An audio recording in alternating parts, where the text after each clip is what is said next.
Hello and welcome back to Coding Gear. ये है हमारा फर्स्ट वीडियो हमारी पहली सीरीज का, जिसमें मैं आपको सी लैंग्वेज के सारे लॉजिक्स एक्सप्लेन करूंगा। इस वीडियो में हम क्या कवर करेंगे, तो पहले वेरिएबल्स के बारे में हम जानेंगे, फिर डेटा टाइप्स को देखेंगे, एरे और स्ट्रिंग के बारे में भी बात होगी,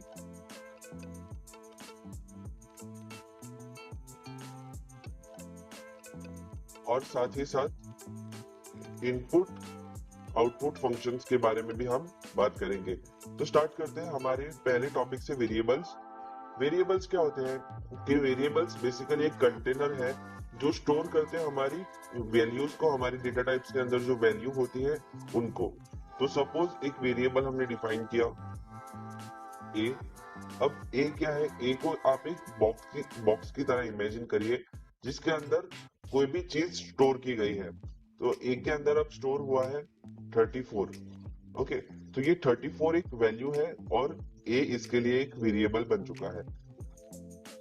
अब इन वैल्यूज को हम चेंज भी कर सकते हैं अपने हिसाब से, या फिर इन्हें कांस्टेंट भी रख सकते हैं। और कांस्टेंट के लिए हम डिफाइन करते हैं कॉन्स्ट ए इक्वल्स टू 34। अगर हमने ये डिफाइन कर दिया तो इसका मतलब है ए की वैल्यू 34 ही रहेगी पूरे प्रोग्राम के वक्त, इसकी वैल्यू चेंज नहीं होगी। ये हो गया हमारा शॉर्ट वेरिएबल्स। अब data types. Data types basically बहुत टाइप्स के होते हैं, पर हमारे अंदर जो मेन सी प्रोग्राम में हम यूज करते हैं वो है इंटीजर, फ्लोट और कैरेक्टर। अब इंटीजर के अंदर क्या स्टोर होता है, 1 2 3 4। ये सब जो डेटा है, ये सब नंबर्स है, न्यूमेरिक वैल्यूज है, वो इंटीजर डेटा टाइप में स्टोर होती है। ये इंटीजर एक डेटा टाइप है जिसका कीवर्ड है INT, इंट। फ्लोट, फ्लोट के अंदर बेसिकली डेसिमल वाली वैल्यू स्टोर होती है, सपोज 3.5 या 5.6। ये डेसिमल वाली वैल्यूज जो है वो फ्लोट के अंदर स्टोर होती है। और कैरेक्टर्स के अंदर ए या फिर कैपिटल ए, जेड या फिर कैपिटल जेड। ओके, यहाँ पर हाइफन दे देते हैं, इजी रहेगा। तो ये जो वैल्यूज है वो कैरेक्टर्स के अंदर स्टोर होती है। A to small A to capital A, small Z to capital Z, यहाँ पर ये वैल्यूज हमारे कैरेक्टर के अंदर स्टोर होती है। एरेज और स्ट्रिंग की अगर बात करें तो एरे बेसिकली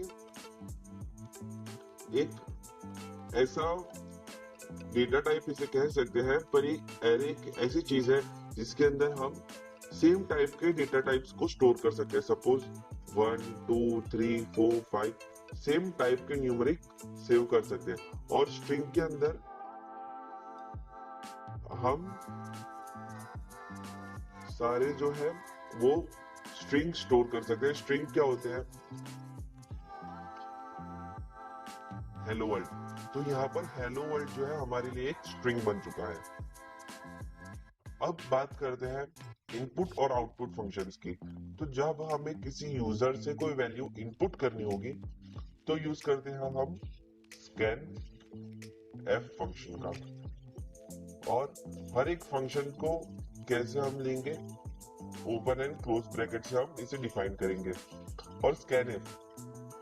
और जब हमें आउटपुट शो करना होगा, आउटपुट शो करने के लिए हम क्या यूज करेंगे, प्रिंटफ। प्रिंटफ से हम आउटपुट शो करेंगे। अब जब भी हम एक स्टेटमेंट लिखते हैं, सपोज हमने कोई भी एक स्टेटमेंट लिखा प्रिंटफ के बारे में, तो प्रिंटफ के अंदर हमें डबल इन्वर्टेड कॉमा देना है और फिर हेलो वर्ल्ड। अब ये इतना तो हमने लिख लिया। अब हर एक स्टेटमेंट को हमें एक के बाद एक टर्मिनेट करना होगा, क्योंकि हमारा जो ये IDE है, इंटरप्रेटर कंपाइलर जो भी आप कहे इसे, तो ये एक के बाद एक, सी लैंग्वेज में क्या है, एक के बाद एक जो है लाइंस को रीड करेगा और एग्जीक्यूट करेगा। तो सपोज हमारा प्रोग्राम स्टार्ट होगा इंटीजर से, तो पहले इंटीजर्स इनपुट करेगा, फिर फ्लोट, फिर कैरेक्टर्स, फिर एरे, स्ट्रिंग, स्कैनफ, प्रिंटफ और लास्ट में ये प्रिंटफ पर जाएगा। तो अब हर एक अब कंप्यूटर को कैसे पता चलेगा कि यहाँ पर ये जो स्टेटमेंट है वो ब्रेक हो रहा है या फिर ये स्टेटमेंट टर्मिनेट हो रहा है? तो इसके लिए हम यूज करेंगे सेमीकोलन। अब सेमीकोलन की वजह से मैक्सिमम जो एरर्स है वो सेमीकोलन की वजह से आते हैं। तो हर एक स्टेटमेंट को हमें कैसे लिखना है, पहले हम ऐसे स्टार्ट करेंगे, प्रिंट एफ, यहाँ पर डबल इन्वर्टेड कॉमा और साथ ही में सेमीकोलन दे देंगे, ताकि क्या है, गलती की कोई गुंजाइश ही ना रह सके, गलती हो ही ना इसके अंदर प्रोग्रामिंग करते वक्त। अब बात करते हैं कि हम ये जो फंक्शंस है इसके अंदर हमारे इंटीजर वैल्यू है, सपोज ये है हमारी इंटीजर वैल्यूज। ओके, हमने इसे वेरिएबल में अब स्टोर कर लेना है। अब मैं एक प्रोग्राम फॉर्म में इसे पूरा लिखूंगा, इसे कमेंट में मैं डाल दूंगा। ओके, अब मैं इसे एक प्रोग्राम फॉर्म में लिखूंगा। तो प्रोग्राम हम कैसे स्टार्ट करते हैं, सी लैंग्वेज के प्रोग्राम्स कैसे स्टार्ट होते हैं? तो पहले होता है हैश और इंक्लूड,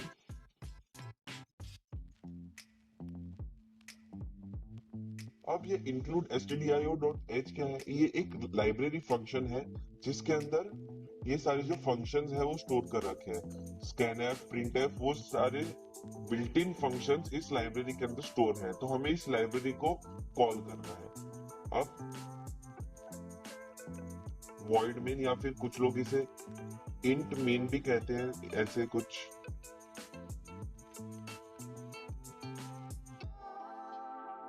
इंट मेन दोनों चलता है, पर मैं वॉइड मेन प्रीफर करता हूँ।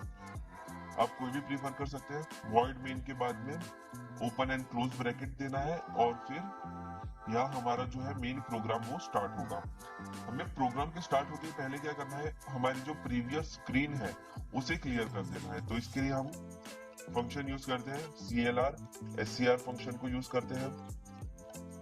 ओके, अब मैं आपको डिफाइन करके बताता हूँ हर एक इंटीजर को। अब इंटीजर आई, ये क्या हुआ, एक वेरिएबल क्रिएट हुआ है आई नाम का, जिसे हम आगे जाके इनपुट कर सकते हैं आई के अंदर की value scan F function use करके, और प्रिंट एफ फंक्शन यूज करके हम इस आई वैल्यू को डिस्प्ले कर सकते हैं। पर हमें क्या है, पहले हमें इनपुट नहीं करना, मैं सिर्फ आपको पहले दिखाता हूँ कि हर एक वैल्यू को डिस्प्ले कैसे करना है। तो सपोज आई के वेरिएबल में, सपोज ये ले लेते हैं, एन के वेरिएबल में हमने वैल्यू डिफाइन की है 5। ओके, इंटीजर वैल्यू है तो यहाँ पर 5 ही डिफाइन होगा। आप 5.2 या फिर 5 निकाल के ए या फिर कैपिटल ए डिस्प्ले करेंगे तो यहाँ पर ये काम नहीं आएगा। i equal to n equal to 5 या फिर कोई भी नंबर, न्यूमेरिक वैल्यू होनी इंपॉर्टेंट है। अब इसे हम प्रिंट कैसे करेंगे? तो प्रिंट के लिए यहाँ पर एक फंक्शन होता है %d करके। ये क्या होता है कि हमारी जो वैल्यूज है उनको कॉन्केट करने के लिए यूज होता है। कॉन्केट मतलब क्या, कि यहाँ पर वैल्यू है n इक्वल्स टू 5, तो इस वैल्यू को डिस्प्ले करने के लिए या फिर इनपुट करने के लिए ये %d होता है। हम प्रिंटफ करेंगे, प्रिंटफ फंक्शन का यूज किया, यहाँ पर हमने लिखा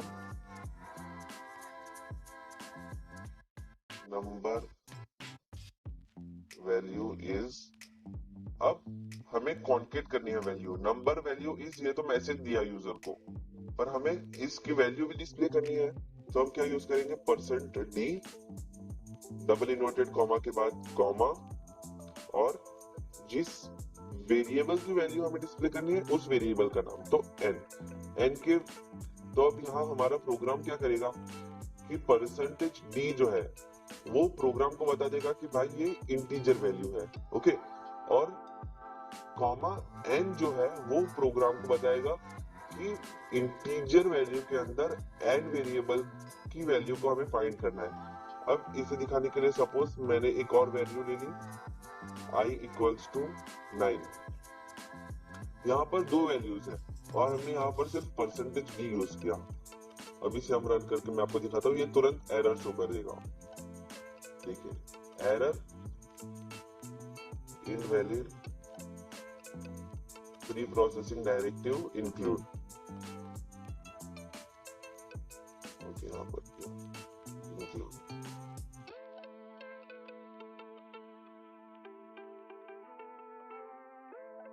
तो देखिए नंबर इज माइनस, और ये प्रॉपर वैल्यू क्यों डिस्प्ले नहीं की, क्योंकि हमने यहाँ पर कोई वेरिएबल ही डिक्लेयर नहीं किया है, तो ये कोई भी रैंडम वैल्यू डिक्लेयर कर रहा है। अब डिक्लेयर तो हमने किया है पर इसे डिफाइन नहीं किया है ना वेरिएबल को, तो कॉमा एन, तो मतलब यहाँ पर मुझे वैल्यू चाहिए एन की। अब इसे रन करते हैं तो ये क्या डिस्प्ले करेगा 5। देखिए नंबर वैल्यू इज 5, यहाँ पर number value is percentage D और कॉमा एन, तो एन के अंदर जो नंबर वैल्यू है वो यहाँ पर डिस्प्ले होगी 5। अब सेम वे हमें फ्लोट f इक्वल्स टू 3.4, क्योंकि फ्लोट के अंदर तो डेसिमल वैल्यू स्टोर होती है, तो f इक्वल्स टू 3.4। अब फ्लोट की वैल्यू हमें डिस्प्ले करनी है, तो यहाँ पर सेम ऊपर से कॉपी करेंगे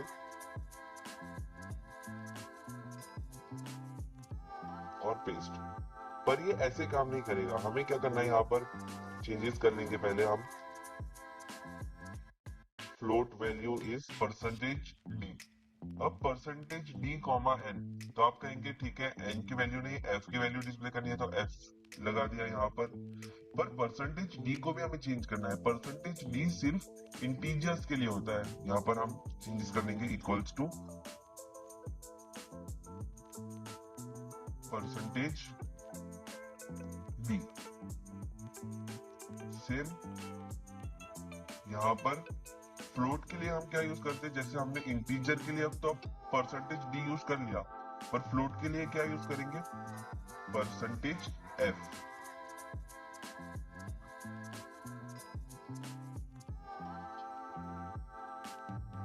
एक प्रॉपर फॉर्म में मैं आपको दिखा देता हूं।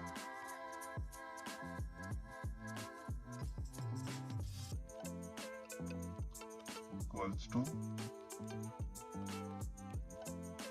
परसेंटेज, अब कैरेक्टर के लिए हम क्या यूज करेंगे, कॉन्केट करने के लिए सी, परसेंटेज सी यूज करेंगे। तो यहाँ पर इसका यूज करेंगे हम फ्लोट वैल्यू डिस्प्ले करने के लिए, परसेंटेज एफ कॉमा एफ। अब इसे रन कोड करेंगे तो पहले होगा number value is 5, float value is 3.4, 000, ये हमें इग्नोर करना है, 00, 3.4 जो है हमारी मेन वैल्यू वो आ गई है। अब सेम वे हम कैरेक्टर के लिए भी करेंगे, कैरेक्टर। अब कैरेक्टर के अंदर थोड़ा ट्रिकी बन जाता है, क्योंकि a इक्वल्स टू a हम बेसिकली करेंगे, तो देखिए यहाँ पर एरर तुरंत शो हो जाएगा। मैं आपको दिखाता हूँ,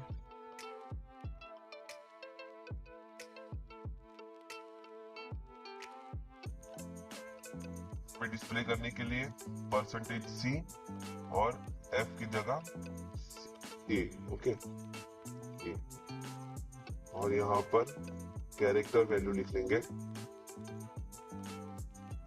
character value is percentage c comma a को भी निकाल के सी कर लेते हैं ताकि इजी हो आपके लिए, सी इक्वल्स टू, और यहाँ पर ये एंड कर दिया, ओके। अब देखिए यहाँ पर कैसे तुरंत वैल्यू चेंज हो गई, जब वैल्यू स्टोर हो गई तो इनका कलर ब्लू हो गया, और यहाँ पर ए नहीं हुआ। देखिए मैं इसे रन करके दिखाता हूँ, source file in C function main, line 38 आ गया, लाइन 38 पे error undeclared first use in function A. तो देखिए यहाँ पर A first use in function, basically ये कुछ नहीं है, यहाँ पर हमने डिक्लेयर ही अच्छे से नहीं किया है। तो कैरेक्टर डिक्लेयर करने के लिए हम सिंगल इन्वर्टेड कॉमा और ए। अब इसे रन करके मैं आपको दिखाता हूँ, देखिए कैरेक्टर वैल्यू इज ए। अब यहाँ पर मैंने सपोज दे दिया कैपिटल सी, रन कोड, तो character value is capital C. अब ये प्रॉपर में हुआ, तो क्या ध्यान में रखना है कि जब हम कैरेक्टर को कर रहे हो डिफाइन, तो कैपिटल सी यूज होगा और सिंगल इन्वर्टेड कॉमा यूज होगा। अब आप ये ऐसा नहीं कर सकते कि कैपिटल सी की जगह हेलो वर्ल्ड यूज कर लिया। इसे रन करके देखते हैं क्या है, capital character value is D. क्यों, क्योंकि हेलो वर्ल्ड तब एक स्ट्रिंग बन जाती है और ये स्ट्रिंग की वैल्यू कुछ अभी यहाँ पर ये जो डेटा टाइप है इसके अंदर तो स्टोर होगी ही नहीं, तो कैपिटल सी या फिर कोई भी सिंगल अल्फाबेट ही यहाँ पर शो होगा। अब बात करते हैं स्कैन एफ फंक्शन की। स्कैन एफ फंक्शन मैंने जैसे आपको बताया कि यूजर से वैल्यूज इनपुट करने के लिए यूज होता है। तो क्या करेंगे, suppose scan F same input करने के लिए कौन सी किस टाइप की वैल्यू हमें इनपुट करनी है, परसेंटेज डी मुझे इंटीजर पहले इनपुट करना है, कॉमा अब कौन से वेरिएबल के अंदर वैल्यू इनपुट करनी है, तो मुझे आई की वैल्यू चेंज करनी है। सपोज यूजर जो भी आई की वैल्यू देगा वो इसमें आ जानी चाहिए। बट यहाँ पर क्या होगा कि ये ऐसे स्टोर नहीं करेगा, हमें एंड करके एक सिंबल डिफाइन करना होगा, एंड आई। एंड आई मतलब, अब एंड का मतलब क्या होता है, एड्रेस ऑफ आई। तो परसेंटेज डी हमारा प्रोग्राम चला जाएगा इंटीजर में, एंड आई तो हमारा प्रोग्राम चला जाएगा आई के अंदर और ये स्टोर कर लेगा वैल्यू को।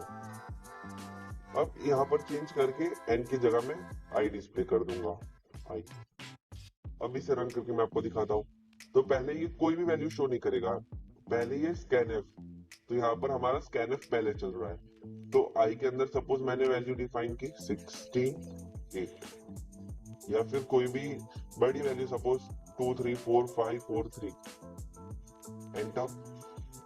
तो नंबर वैल्यू इज 2 3 4 5 4 3। तो अब यहाँ पर पहले जो आई की वैल्यू है उसे रिप्लेस कर दी गई है हमारे यूजर के इनपुट से। सेम वे यहाँ पर भी हम स्कैन एफ कर लेंगे।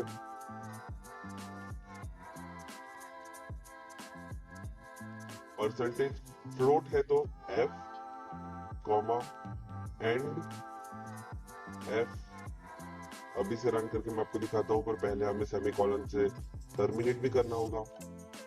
अब पहले की जो वैल्यू है वो है यहाँ पर 6, नंबर वैल्यू इज 6। अब फ्लोट वैल्यू हमें इनपुट करनी है, तो पहले हमारी वैल्यू जो थी वो है 3.4। अब नई वैल्यू मैं लूंगा 6.876, एंटर।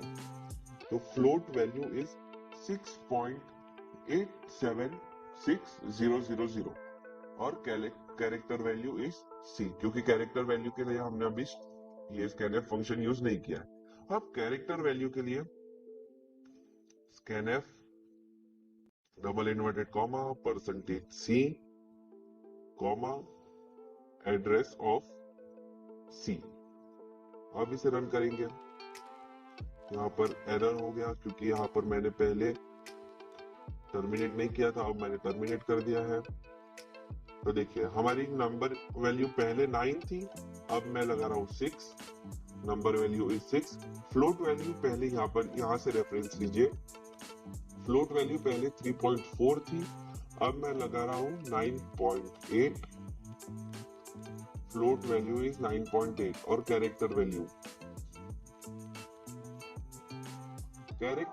शो नहीं कर रहा, इसका एक कारण है क्योंकि यहाँ पर परसेंटेज सी से पहले हमें एक व्हाइट स्पेस देनी होती है, क्योंकि ये नेक्स्ट लाइन डायरेक्ट टर्मिनेट कर देता है, पहले इस लाइन को काउंट नहीं कर रहा। तो अब फिर से आई की वैल्यू 9 है, मैंने 6 दे दी। अब फ्लोट की वैल्यू 3.4 है, मैंने 9.8 दे दी। फ्लोट की वैल्यू 9.8 हो गई। अब कैरेक्टर की वैल्यू सी है, मैंने दे दिया जी, तो कैरेक्टर वैल्यू इज जी। ये हमारा प्रोग्राम यहाँ पर सक्सेसफुली रन हो गया। अब बात करते हैं एरे और स्ट्रिंग के बारे में। एरे और स्ट्रिंग बेसिकली, एरे इनपुट होता है फॉर लूप की मदद से। फॉर लूप हमें चलाना होगा, जो आपको नेक्स्ट वीडियो में या फिर नेक्स्ट वीडियो में मैं आपको दिखाऊंगा। और स्कैनएफ यूज नहीं होगा इसके अंदर, फॉर लूप यूज होगा और उसके बाद स्कैनएफ यूज होगा एरे के अंदर। और स्ट्रिंग की जब बात की जाए तो हम स्ट्रिंग को अभी के अभी इसमें इनपुट कर लेंगे, एरे को हम नेक्स्ट वीडियो में इनपुट करेंगे, क्योंकि यहाँ पर मैंने फॉर लूप आपको नहीं सिखाया है। तो एरे हम नेक्स्ट वीडियो में इनपुट करेंगे। यहाँ पर हम पहले scanf फंक्शन यूज करके स्ट्रिंग इनपुट करेंगे। अब स्ट्रिंग इनपुट के लिए हम क्या यूज करते हैं, इक्वल्स टू %s। %s मतलब स्ट्रिंग हो गया। अब सेम वे मैं इसे ऊपर से ही कॉपी कर लूंगा पूरा। स्ट्रिंग होता है कैरेक्टर वाइज, तो कैरेक्टर और यहाँ पर C को रिप्लेस करके स्ट्रिंग, और स्ट्रिंग के अंदर इक्वल टू नहीं आता, सिर्फ ये देकर हम 100 या ऐसे भी डिफाइन कर सकते हैं स्ट्रिंग को %s। और स्ट्रिंग के अंदर एंड वैल्यू नहीं आती क्योंकि ये अपने आप में एक एड्रेस होता है स्ट्रिंग, तो सिर्फ स्ट्रिंग। अब यहाँ पर %c